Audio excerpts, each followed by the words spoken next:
Okay, hello everyone. Let's go ahead and get started here with our next class. Now, this is a very important chapter, and I'm going to split this into two parts. We're finally going to talk about now in more depth about infectious disease. So this is basically chapter 15 and also chapter 11 in the book, where we talk specifically about infectious disease. So you can see here, here's warnings here about infectious disease. And this one here says the first deadliest catch TV show was far less popular. Ebola, oh yeah, I've got malaria. Well, I have cholera. What about you, Chuck? Chuck? Dang, Chuck wins. All right, so we're going to talk about infectious disease. Now, the first thing we have to mention is Koch's postulates.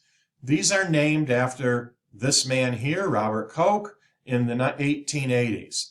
So Koch's postulates, you may recall that Robert Koch developed most of the techniques that we use today for culturing and working with especially bacteria, but other microbes too. Now, one of the things that Robert Koch developed was Koch's postulates. And this is basically a system for determining if a particular microbe causes a particular disease. So if I want to know, let's say, if microbe A causes disease X, I need to apply Koch's postulates to see if that's true. If one particular microbe, like microbe A, causes a particular disease, say disease X, whatever it is. Now, there are four. The first postulate, the same organism must be present in every case of the disease. The organism must be isolated from a diseased host and grown in pure culture. So you'd have to have a diseased host, you'd have to isolate that bacteria and grow it in pure culture using techniques we talked about in a previous chapter. Then, the isolate must cause the disease when inoculated into a healthy, susceptible animal or other host. So once you have the suspected disease-causing microbe growing in pure culture, you inoculate that into a healthy host and see if they get the same disease. If they do, you re-isolate the microbe from the animal or other host that you inoculated. If everything checks out, then we can definitively say that microbe A causes disease X. Now today, if a suspect microbe can't be cultured, we can use gene sequences for comparison instead.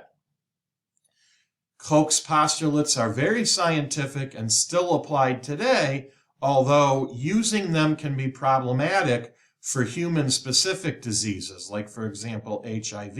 And I want you to think about why. Like, which of these steps would be problematic for a human-specific disease? All right. Now, since Robert Koch developed Koch's postulates, we need to talk about what we've known and developed since then. Now, the biggest concept in this chapter, and something you really have to pay attention to and you have to know, is this concept of the chain of infection. Now, the chain of infection basically describes all the events that are required for a pathogen, a disease-causing microbe, to move from host to host and then cause disease. There are 6 links in the chain, these 6. So we have the causative agent, that's the microbe causing the disease. The reservoir is where we can find that microbe outside of the host, the diseased individuals. The host is what the microbe infects. The portal of entry is how it gets into the host. Mode of transmission, how it travels from host to host. And portal of exit, how it leaves a host. Now you have to know these 6 links in the chain of infection, and you also have to know that breaking one or more links in this chain is essential for disease control. If you cannot break one or more of these links in the chain of infection, you cannot control a disease. okay? Now let's look at each of those. So we'll start here with the causative agent, okay? Now remember, from way back at the beginning of the course, any of these things listed here, bacteria, viruses, protozoans, fungi, helminths, our parasitic worms, and prions, can all cause disease. Now, usually not all of them, like most bacteria, most protozoans, most fungi, are highly beneficial. But the ones that cause disease are called pathogens. Infectious disease causes about 26 to 30% of all deaths per year worldwide. That is a lot of deaths worldwide purely from infectious disease. And infectious disease causes 60% of deaths in young children, those under the age of 5. What are the deadliest infectious diseases? Well, today it includes pneumonia, HIV, tuberculosis, and malaria. Now you also see diarrhea here. Diarrhea is not a disease per se, but it's a symptom of many, many diseases. Pneumonia often doesn't kill by itself, but as a secondary infection. If we go back in time, historically we would add smallpox and the Black Plague to this list. Smallpox no longer exists in nature, and plague today is very, very rare. Now, regardless of the causative agent, when someone is infected and starts to get the disease, we have both signs and symptoms. Signs are measurable by others, like fever. If you have a fever, I can measure that, okay, with a thermometer. Symptoms can only be felt by the patient, all right? So, like, which of these would be signs and which of these would be symptoms? All right, a fever is a sign. We can measure that. We could measure the spread of this rash. That's a sign. These body aches and this headache would be a symptom only felt by the patient. Take the flu, for example. Signs would include fever, diarrhea, vomiting. Now, those two are more common in children than adults, but still, that could be measured. Coughing, runny nose. Symptoms, sore throat, body aches, headache, fatigue, only felt by the patient. Now, another thing that's really important when it comes to the causative agent, whatever is causing the disease, is the virulence of that pathogen. Now, virulence is a measurement of pathogenicity. In other words, it's the relative ability of an organism to cause disease. So think of pathogenicity, everyone, as the strength of the pathogen. Is it really, really good at causing disease and spreading, or is it weaker? Like, can it do that, but it's not very aggressive? So virulence is like the strength of the pathogen, the relative ability of that organism to cause disease. For example, opportunistic pathogens have low virulence because, as you might recall, they do not cause disease under normal circumstances. Opportunistic pathogens, as we talked about, often include your normal microbiota. Now, how might normal microbiota or opportunistic pathogens become full-blown pathogens? How might your normal microbiota cause disease? Well, if they're introduced to an unusual body site, they could cause disease and become full-blown pathogens. If your immune system is suppressed, or if we have changes in the abundance and diversity of your normal microbiota. Remember that reduction in microbial antagonism we talked about in the last chapter. So any of these reasons here could cause normal microbes to suddenly cause disease, or an opportunistic pathogen to take the opportunity to cause disease. Now, virulence factors are things that increase virulence. They increase the ability of a microbe to cause disease. Examples: adhesion factors. So here we see a host cell. Here's my pathogen. if it has an adhesion factor, look how it can attach to the cell easier, almost in a lock and key fashion. That increases virulence. Biofilms, as we talked about in a previous chapter, can increase virulence because it's harder for the immune system to attack them. Many bacteria form capsules. We see here the clear area around these bacteria. That's that kind of slippery, semi-gelatinous layer on the outside that helps protect them from the immune system. That increases pathogenicity, increases virulence.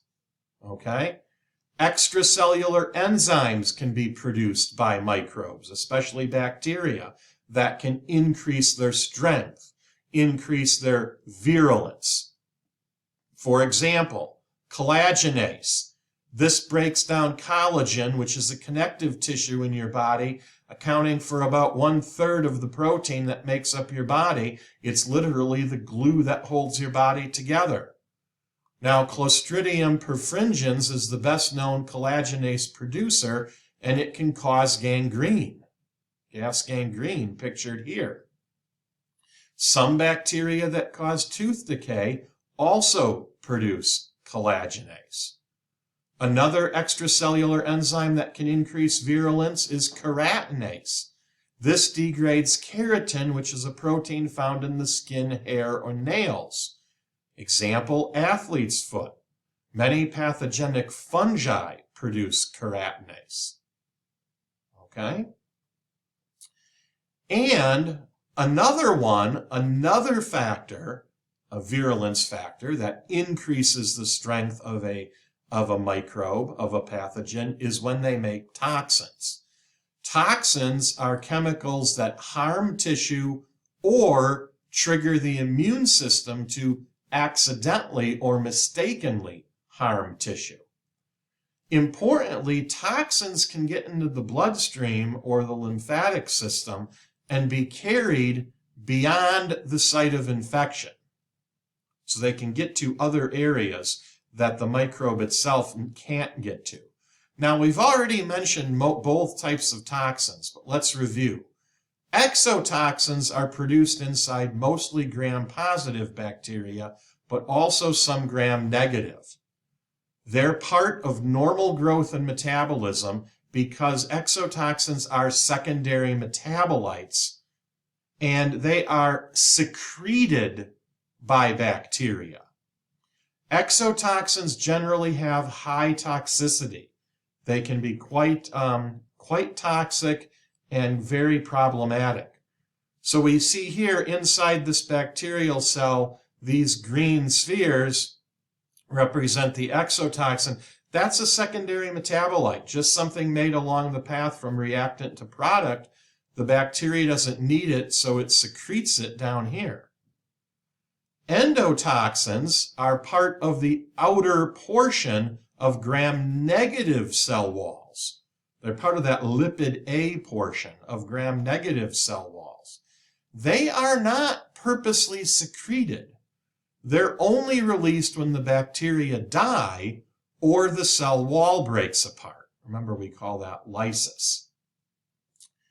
Endotoxins generally have a lower toxicity, but can be fatal and very problematic in high enough dosages. So you see here, the endotoxin is not inside the cell, it's part of the cell wall, and if this cell breaks down, then it's released. Okay? All right, now this is a comparison here of exo and endotoxins. We can see sources here, exotoxin, endotoxin. You can take a look at that if you want to know a little bit more information about them. This is just showing that lipid A portion here of a gram-negative cell wall that contains endotoxins. All right, now if we're looking at the causative agent, we can also mention the degree to which a pathogen causes disease. Infection means that you have the pathogen in your body and it might be growing. It's colonizing. So the pathogen is in your body. All right? Disease is a negative change in the state of health. So you could be infected but not diseased. So you might have the pathogen in your body, but it's not causing any problems. So you're infected but not diseased, or you could be both. All right? So after causative agent, the next link in the chain we can look at is the reservoir.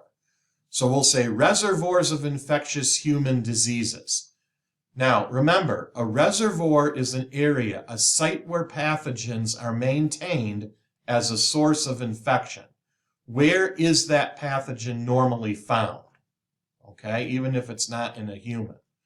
There are animal reservoirs. Animal reservoirs are called zoonosis or plural zoonoses. So these are diseases with an animal, non-human reservoir. Okay, rabies is a great example. We can see here distribution of major terrestrial reservoirs of rabies. Note in New York State, it's mostly raccoons that are going to be the problem for rabies. All right, here are some more. This is the disease, this is the causative agent, and this right here is your animal reservoir, right over here. Okay? Human reservoirs. Human reservoirs, this would be a person with the disease showing signs and symptoms. So they're infected and have the disease. Or a human reservoir could be a carrier. A carrier is someone who's infected but not diseased. The problem with a carrier is you might not even know you're infected because you are not showing any signs and symptoms. Your health is fine, but you can still transmit the disease to others. The first case of a carrier, what they call a healthy carrier, was Typhoid Mary back in the early 1900s. Okay, Typhoid Mary was the first person was discovered to be a healthy carrier, and was for the disease typhoid fever. Now, I have a very interesting video next here that I want you to be sure to watch. This is the story of Typhoid Mary, and it brings up profound questions even today. Mainly, how do we protect the public health while still respecting individual and civil liberties? So I want you to watch that and ponder that question. Okay? So human reservoirs. Now, another thing you can think about with a human reservoir is what if we could completely eradicate a disease from the face of the earth? That was actually accomplished with smallpox, okay, back in the 1960s and into the 70s. The last natural case of smallpox was in 1977 in the country Bangladesh, over by India. Now, humans are the only reservoir, which means that smallpox was a good candidate for eradication because it couldn't jump to other species, other animals. It had to stay in humans, okay? So we were able to eradicate smallpox through a variety of techniques and extraordinarily hard work by healthcare workers from the human race. And it was a very dreaded disease. All right, now we have animal reservoirs, human reservoirs. You can also have non-living. This means environmental reservoirs. So a microbe could be found normally in the soil, water, or food. Often one of these will be contaminated with feces or urine. Example, cholera outbreaks like in Haiti. Okay, these are cholera beds, and you can see what that is here. The butt end of this is cut out, and there's a bucket under there because cholera causes you to lose control completely of your bowels. So it's extreme diarrhea, very, very dangerous disease. Okay, so non-living environmental reservoirs could include the soil, water, or food. All right, now the next link in the chain would be mode of transmission. How does the pathogen get from one host to another? There are several ways. First, we have direct contact, touching, kissing, handshake, sexual intercourse, sometimes bites or stings if they're more superficial. Indirect contact would be through an object. Technically, we call that a fomite. So like this little boy, if he picks up a disease or a microbe, a pathogen from this ball pit, that's indirect contact. It's through the object of these balls. Droplet transmission, like a sneeze. This refers to when a pathogen is transmitted from host to host from a distance of 1 meter or less from the source. So a sneeze is a good example. 1 meter or less. Then you have vehicle transmission. Now, this refers to, for example, airborne transmission, like microbes maybe in these dust particles. Now, unlike droplet transmission, which is 1 meter or less, airborne transmission is greater than 1 meter from the source. Vehicles also include waterborne transmission and foodborne transmission. We pick up the microbe from water or food. And then lastly, we can have vector transmission. A vector refers to disease spread through arthropods. Now, arthropods, everyone, are mostly insects, but it can include crustaceans like crabs, shrimp, lobsters, things like that, and also arachnids like spiders and scorpions or centipedes and millipedes, but mostly insects. So if an insect transmits the disease, it's called vector transmission. And this can be done by a living or a dead insect, arthropod.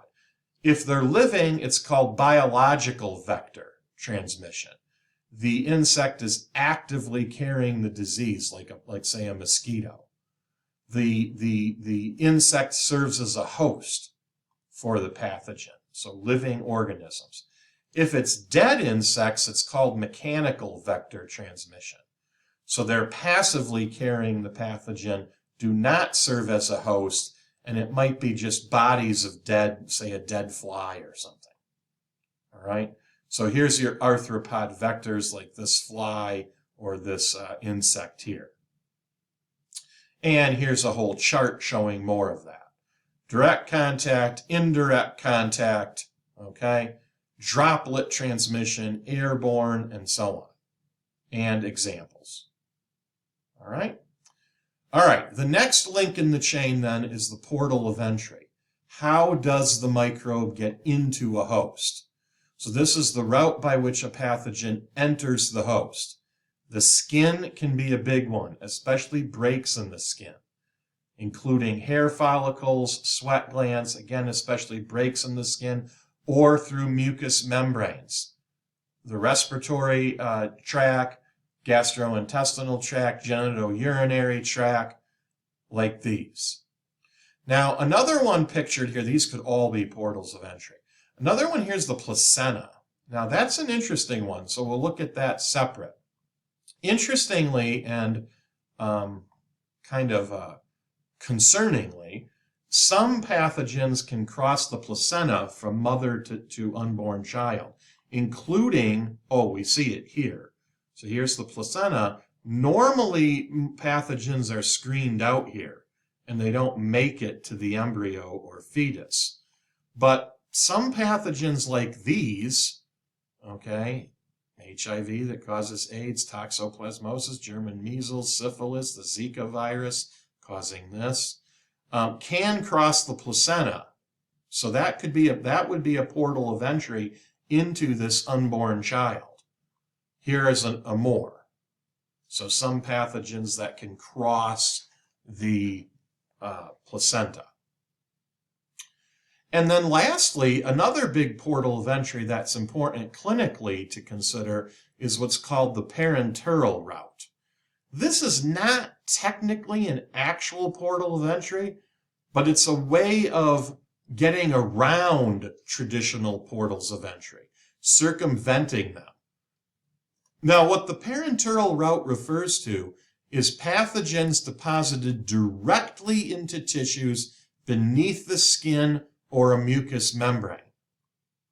So things like a puncture wound, that's putting the microbe directly under the skin. A contaminated syringe, during surgery, a pathogen might get in there. A sting or bite that's right under the skin, okay? This would apply to, say you get an infection through delivery of intravenous drugs or nutrition, if that line is contaminated. Okay, that's all part of what we call the parenteral route. All right, now the next link in the chain is how susceptible the host is. Many factors can make a host more susceptible to disease, including if you have a compromised immune system for whatever reason. Say you've received an organ transplant and are on immunosuppressive drugs for that, or some other reason. Maybe it's genetic, okay? Poor nutrition, previous infections, wearing down the immune system, genetics, age. When are we most susceptible to infectious disease? Sort of the bookends of our life, young children and the elderly. Stress, high levels of stress in your life can make you more susceptible to disease. Poor living conditions or life choices, like smoking, can all make a host more susceptible. Now, our last link in the chain then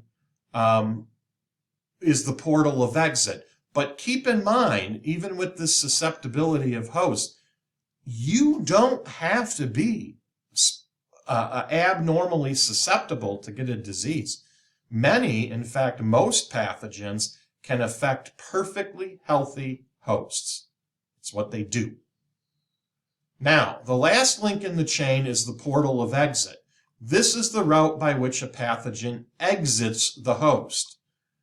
Usually, this is similar to it's related to where the pathogen is localized.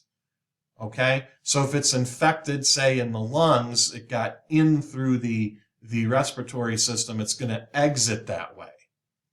Okay? So it's usually related to the site where the pathogen is found in the host, but it doesn't have to be the same as the portal of entry. So here they are all again, our links in the chain of infection. And breaking that chain is crucial to disease control. All right? So are we doomed? Okay? Okay? It's a good thing, everyone. We have not only our immune system to protect us, but also modern medicine can help protect us. All right, that's where I'm going to stop part 1 of this class on infectious disease. Next time, we're going to talk about how disease spreads. Okay, and this is called epidemiology. Okay, I will see you back for part 2 shortly. Bye-bye.